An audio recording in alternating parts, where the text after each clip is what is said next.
How are you doing, folks? Welcome back to the Prison Officer Podcast. My name is Mike Cantrell. I'm the host. And this week, I think I'm going to talk about all the stuff I've been doing with Correctional Officers Week. I guess we can call it Correctional Officers Month if we want to, because it's been several weeks that I've been out and enjoying. I guess I'm just going to say I've been out and enjoying the positivity that I've seen with some correctional organizations and stuff. And I want to share that with you. I want to talk to you about this and let you know about some of the stuff that's going on in our profession, some of the great stuff that's going on in our profession. So before I do that, if you would reach down there and hit the subscribe button, that means a lot to this podcast. And if you go ahead and hit that like button, if you like this podcast and you want to see more of it. Let me also take a moment to talk about Pepperball. Pepperball's been a longtime sponsor of the Prison Officer Podcast. I'm happy to have them on board. I work for Pepperball. I'm a master instructor, so I believe in the product.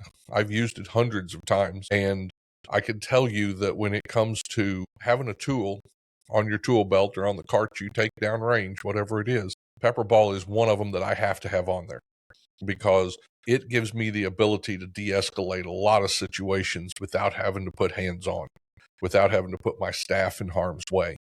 If you haven't done so lately, go to www.pepperball.com and check out the products they've got going. If you've never used Pava before, check it out. It's a lot different than OC. You can deliver it at a farther distance than you can OC. So check that out and tell them the Prison Officer Podcast sent you.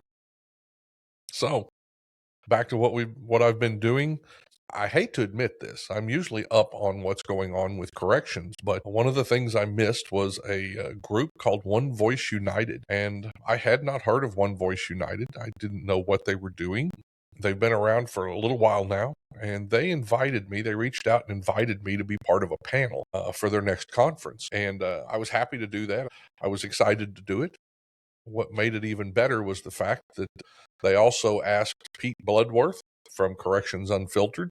So Pete was there with me, and Sarah Roebuck from the Lexapol group, who does Corrections One. Sarah's been my editor for a little bit, so we've talked back and forth on emails while she's helped me get some articles out there. And so it was a pleasure meeting her in person. And so her and myself and Pete got to hang out for a couple of days and see the best of corrections.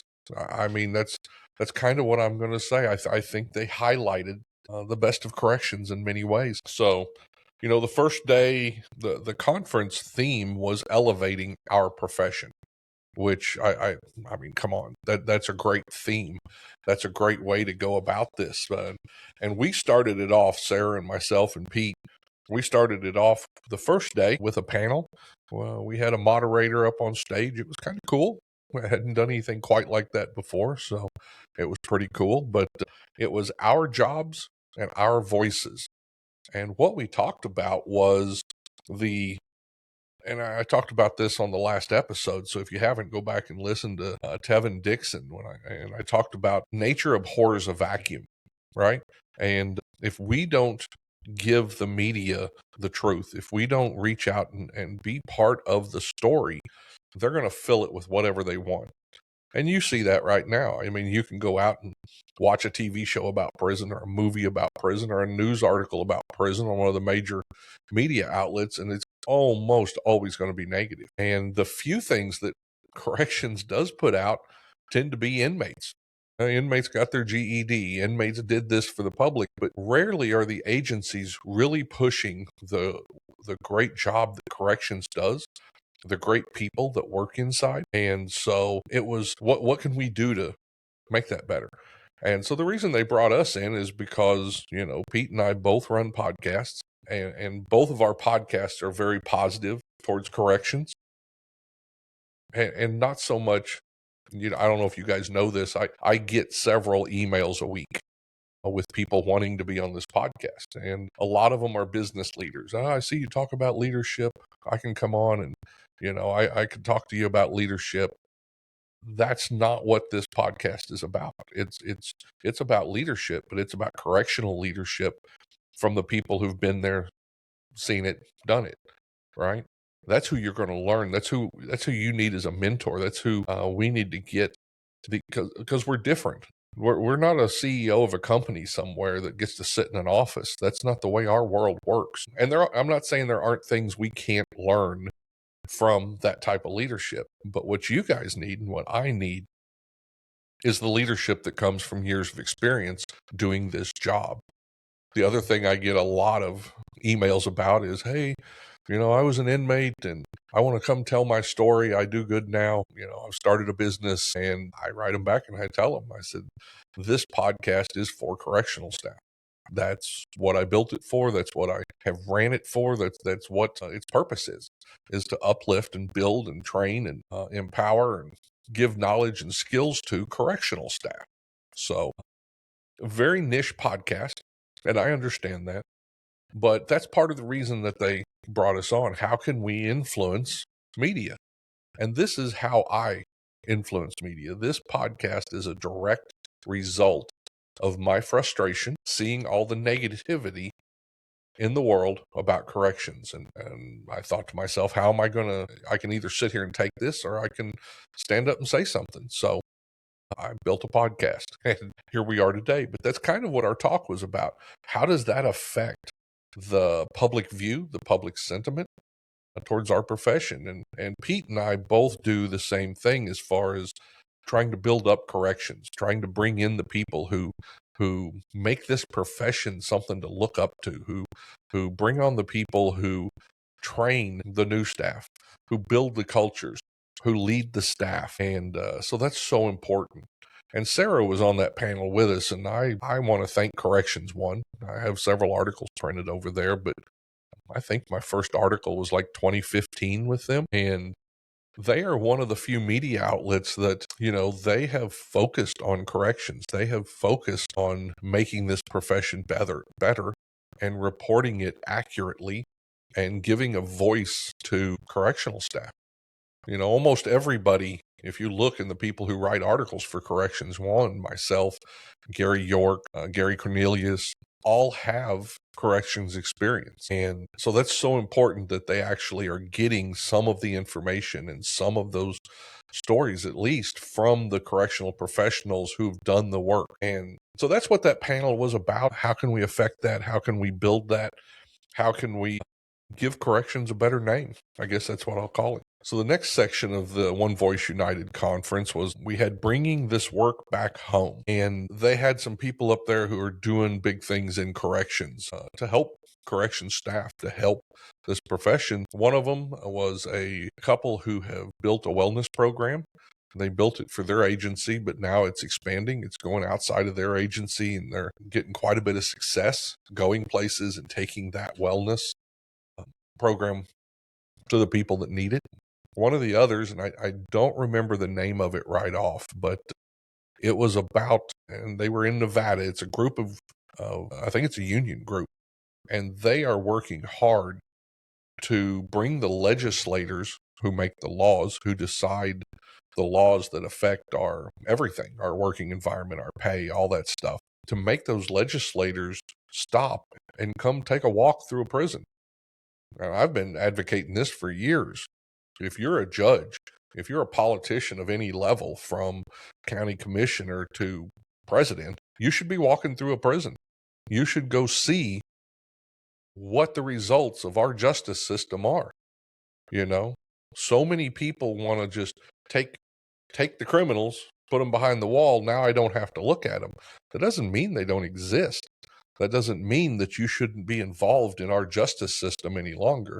So those guys are doing a great job. They're reaching out to the congressmen, and I talked to them a little bit about some of the people that they've had come in. And so they've had congressmen and working on senators, and absolutely, let's bring those people into this conversation. If you're going to make the laws that determine how much we get paid, or even on the inmate side of it, if you're going to decide laws that spend money on rehabilitation or reentry, at least come through and see if your money's getting spent where it's supposed to. Because I think most of them would be surprised at the money that we're wasting on inmates who don't want it. And they'd also be surprised, in other words, some of the great stuff that we do that they don't see. I visited a prison a couple of years ago that was doing homes for humanity. That's great stuff. It truly is. But if they're gonna if they're gonna put this money out there, if they're gonna budget this money, they should know where it goes, whether it's good or whether it's bad. So more power to them on that, and I hope that they keep that going. They also had several speakers with some very powerful stories, and I won't go into all of them. And unless you were there, I don't think I could describe some of how powerful some of those stories were. But one that I thought was very unique. They had the president of the Correctional Officers Union out of New York, and he related the story of everything from the pressure he was getting from the governor's office, the threats even at some point that he was getting from the governor's office to get these people back to work, the union members who literally have had enough, of multiple shifts, of working conditions that aren't up to par. The New York system has a lot of trouble. It's an old system. Many of their institutions aren't safe places to work. And then you have minimum staffing or no staffing, and they're even less safe to work. And so the members had finally decided, look, even if we're not allowed to, we're going out on strike. And they did. And he was in the middle trying to hold this together between the governor's office, who eventually did, and I don't know the numbers, but the governor's office, who eventually fired a large portion of those officers, and the officers who felt like conditions had got to the point that there was no compromise anymore. Their lives and their livelihood were at stake, and they felt like they had to do something. And here he was caught in the middle, and the stress. He told us about some of the health problems that came directly from the stress of what he was dealing with, and very powerful story. I really enjoyed hearing from him also. One of the other powerful stories that I got to hear about was, and I admit I didn't know anything about this. During 9/11, when the towers came down, people don't think about where was corrections? What was corrections doing? I'm sure if you ask most people, including me, unless maybe if you were in New York, I'd have said, well, they're making sure the prisons are safe and, they're taking care of that. But that wasn't the whole story. When you think about a mass tragedy like that and the way it affected that city, who would you look to have resources, to have the ability to step in an emergency like that and bring resources for the people that need it? Well, corrections is one of those. We're always prepared for large emergencies. So things like generators, floodlights, things that we keep on hand for, large disturbances. Unfortunately, body bags. Most agencies outside of corrections aren't going to have a large number of body bags for an event like that. And the other thing they talked about, and I got to meet, and I'm not going to go into their stories because I'm still hoping to. I've reached out to them, and they want to come on the podcast. I want to have them on here. I want to hear their stories in depth. Phil Rizzo and Richard Palmer Jr. were both involved in that, and I got to talk to them. One of the things I didn't know, from the middle of the country here, I, listened to the news, listened to the media. I heard about guys working the pile. And I guess I assumed that was, all firefighters or all rescue. A large number of the people working the pile were corrections. Were out of the New York Department of Corrections. And those guys stayed there for days. Some of them, I understood, for more than 30 days. They worked that pile. And that may not sound like much until you think about why they were there. And they were there the rescue effort didn't bring about a whole lot of rescue. They were recovering people. They were recovering parts of people. They were recovering evidence. They were breathing in toxic powder for days down there doing that. And I'm just surprised I never heard anything about it. Nobody ever mentioned corrections in the same breath as the 9/11 recovery. So very powerful stories on their part. Very interesting to hear. And this was all part of One Voice United. One of the other things they had there were vendors. And I got to talk to Angela Herron and Joe Ferraro, and they work for American Heroes Homes and Lending. And one of the things that they said was that they help American heroes, military, law enforcement, fire departments, everybody get home loans. And of course, you know who I am. And I'm like, everybody? And they're like, yeah, everybody. And I'm the doubtful guy because I've heard this over the years, are you really reaching out to corrections? Because I've been the guy in the convenience store and the police officer walks up and they hand him a free coffee, oh, no charge. And I've never asked for a discount and I'm not going to. But I walk up in uniform behind the police officer and they say that'll be $225. The public doesn't generally consider us to be public safety, to be law enforcement, to get a law enforcement discount. Who's enforcing the law more than a correctional officer? I mean, the officer enforces the law for what, 30 minutes, maybe a couple of hours? We do it for lifetimes of these people. Anyway, so I'm a little skeptical, and so I start quizzing them. I said, okay, so what's the deal? Which correctional professionals do you want to work with? Are the ones that are law enforcement? What about the ones that aren't? And they're like, all of them. I said, okay, federal, state, yeah. Okay, what about jail? What about detention officers? What about private correctional officers? Yeah, all of them. We want to work with corrections, and because they consider us part of, public service. American heroes.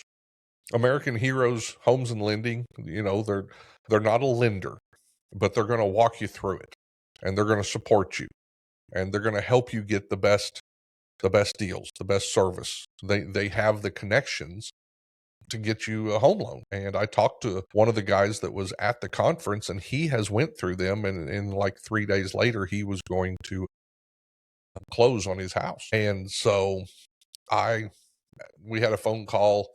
I went through some of their stuff, and they told me more about it. And the more they told me about it, the more I absolutely believe that they want to help you.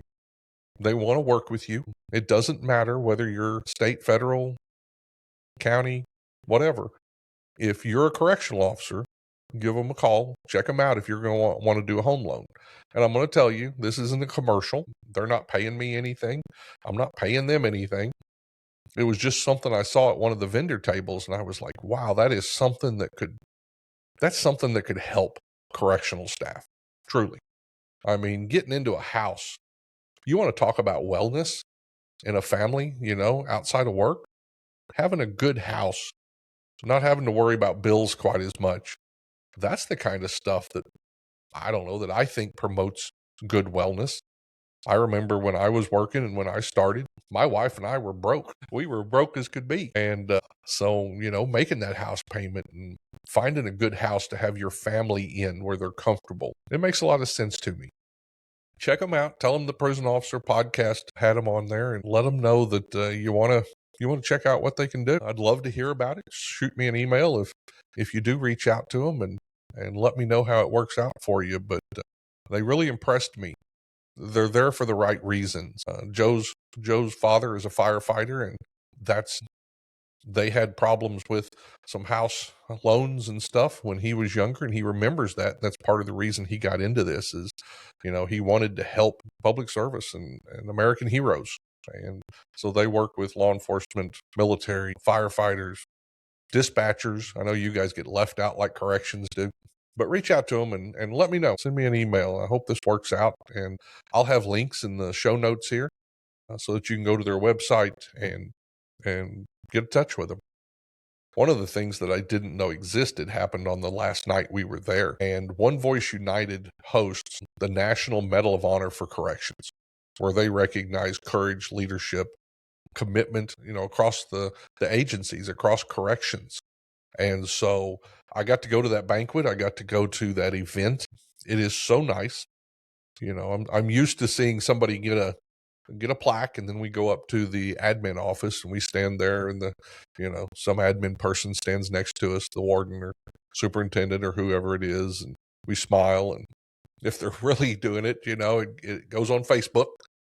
But something nationally I had never heard of before. And so that's another reason I'm talking about this. I want to get that out there. But let me tell you about, and I've talked to some of these people about getting them on the podcast, so that may still be coming up. But the gold medal of honor was Sergeant Julie Teague. She's from the Moberly Correctional Center here in Missouri. She saved a young girl from being attacked by dogs and was injured herself in the process.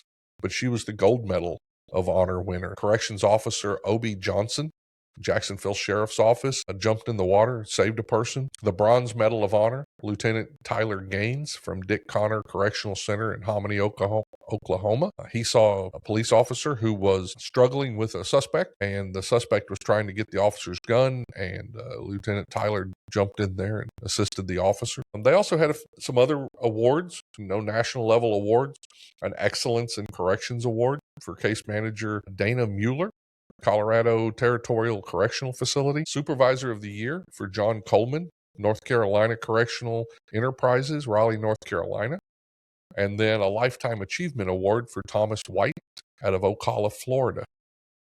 So, what a great night. Everybody was dressed up. The presenters were in tuxes, nice.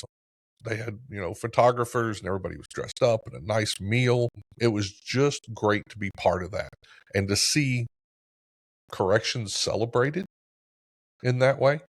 So if you haven't heard of them, reach out, go to One Voice United, check out their website, come to next year's conference, check it out, come to next year's banquet, and come see who's going to get there were hundreds of people who were put in for this. So there's a lot of good going on in corrections out there. And it was a pleasure to be part of a group who was recognizing that greatness in corrections. So, well, let's see what was next. Next, I came home for a day, and then I turned around and went to Gulf Shores, Alabama. And I know what you guys are thinking. Cantrell's got a rough life. He went from Atlantic City to Gulf Shores, Alabama, but it's the truth. But I'd been wanting to go to the Southeast Field Training Officers Association conference for a while, just to go take a look. Last year I worked for Command Presence, and last year I developed a CTO course. It's a 3-day course that follows the coach, train, evaluate method of field training. And I've adapted that for corrections, and I wanted to go down there and hear from field training officers what they're doing and what's working and what's not. And I got quite a surprise. I got down there, and I thought I'd be sitting in the back of the room as the only corrections person and just kind of listening and learning. And I get down there, and there's probably close to 20 correctional staff in there, correctional trainers in there. And they even gave us, I think the second day, we took a little hour or so and sat down as a group and talked specifically about correctional, what they're dealing with, of course, recruitment. Although I was surprised, there was a couple of agencies that said, at their sheriff's department, they're having more trouble with recruitment on the patrol side than they are the corrections side. They've had a lot of patrol guys come inside because, and I'm sure there's a lot of reasons, but kind of the stability of it. I think probably the defund police movement has a lot to do with how, police officers don't feel valued right now. And so they've had several patrol people come inside, and right now the correctional side is more staffed than the patrol side. So I found that interesting. But we also talked about, as correctional trainers, what's some of the stuff that we're looking at, how we build culture with staff, how we evaluate, and how we train new correctional staff. And we talked about, physical skills testing. Is that something that everybody still does? Certain places, it seemed there was no consensus on it. There was a lot of up and down about what level of physical testing there needed to be. But those were some of the discussions we had. But it was good to see that many correctional trainers in one place. And so I was happy to be part of that. They had some great speakers. I took lots of notes. I have, half a notebook full of notes that I took listening to them and some of the things that I picked up from those trainers. So it was very well worth my while. And if you get the chance, I'll have the links in the show notes. But Southeast Field Trainer Officers Association, check them out. I think next year's conference is in Raleigh, North Carolina. I think that's what they said. So check that out. That might be something you want to attend. Another thing I got to do was just a few days ago, I got invited to speak to a leadership class. Now, when I was in the Bureau, I was chosen as a part of the leadership group who got to do a year-long, once-a-month meeting, and we got leadership training. We did the John Maxwell books. We went through all that. We had outside speakers come in and talk to us about their journey. I remember one speaker in particular, he was an AW, and he talked about blind loyalty and how you have to be careful as you move up with blind loyalty, and had a very moving, powerful story that still sticks with me today. And so to be invited and come back and go back to a Bureau leadership class and be able to talk to a new group of upcoming leaders, I was excited to do that. So I agreed to do that. We did it by Zoom up at Yankton, South Dakota. And what a great class. I gave them, I talked to them about change. Right now, change is something they're dealing with a lot in the Bureau of Prisons. And I talked to them about how, in my mind, I reframe change when I feel that fear, because everybody fears change. I mean, not just people. Move the furniture around in your house and see how your cat and dog deal with it. Change is not something that humans or mammals like. So how do we get past that? Well, the first thing I've learned to do is to reframe it, and I reframe it into a challenge. Okay, this is what's been decided. This is the direction I'm going. So my challenge is, how am I going to make this the best for my agency and my staff and my peers, the inmates? How am I going to move forward with this and make it the best I can? I don't have to agree with it. I don't have to understand why the decision was made. My job is to make it implement the best I can for the people around me.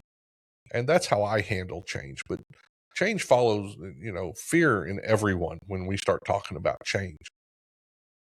I talked about my path. Some of it I've talked about on here,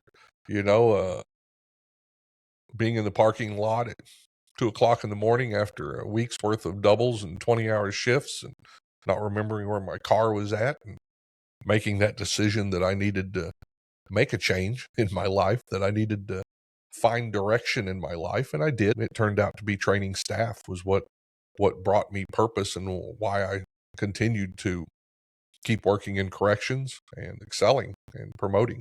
And all of that can be traced back to training staff and wanting to improve what work is like for them. We also talked about, most of the things in life that are good are on the other side of fear. I talk about in my book, Power Skills, my world has always been full of doors, and not just metaphorically. I've worked in a prison, so we have doors, everything. I'm a turnkey, and I've been offered many doors through my life, and you never know which one to choose. And there's always fear about, stepping through that door. What's on the other side? How's that going to affect me? And one of the things I've learned to do, and that I talked to them about, was, build your skills, build your knowledge, build your confidence, and then walk through the door and know that you can handle it, whatever's on the other side.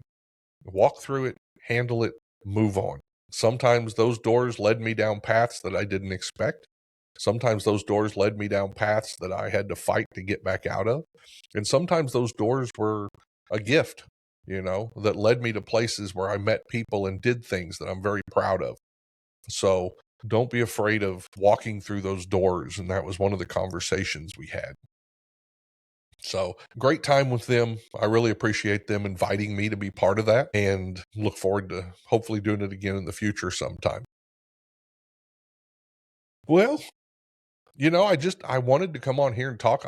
I've felt so positive, and I read, it's been a couple of months ago, I read where a quote that said, "If you only look at the weeds, you'll never notice the flowers." And it's kind of like doom scrolling, right? If you look through corrections, and it seems like you only see the negative. Well, I have had a month of seeing the positive. I've seen the heroes who stood up and did great things. I've seen the people who are working hard to improve this profession. I've seen the new leaders coming up who are excited about where they're headed and what they're going to be able to do. And so it's been a very positive month for me. And I wanted to share that with you. I think I'll leave you with one thing. Speaking of positive things, after many, many, many, many years, my book, The Weight of Justice, Leadership Lessons from Inside America's Toughest Prisons, has been released. So if you would, go look it up on Amazon. You can also go to www.cantrellwrites.com. That's CantrellWrites.com. And you can find my books there, not only The Weight of Justice, but Power Skills. And then for those of you that don't know, this big gruff guy who's now a grandpa wrote 3 children's books, and they're also listed there. I'm very excited about finally bringing that book to fruition. It's been a long journey. It's my memoir. So I hope you'll go check it out and enjoy it. Leave me a review on Amazon or shoot me an email and let me know what you think about it. I'd love to hear some feedback from you guys out there. But I think coming up, well, I've got several of these people I'm going to try to get on here. I'm going to go to Missouri State Pen, which is where my career started. And I think we'll talk about, some of those stories in that book and how that shaped me as a correctional officer. And we'll also have an upcoming podcast where I talk about the book and give you some insight into the stories and where they came about and how that book came about and the journey, because this truly has been a journey for me. So be safe out there. Take care of yourself, and I will see you next time.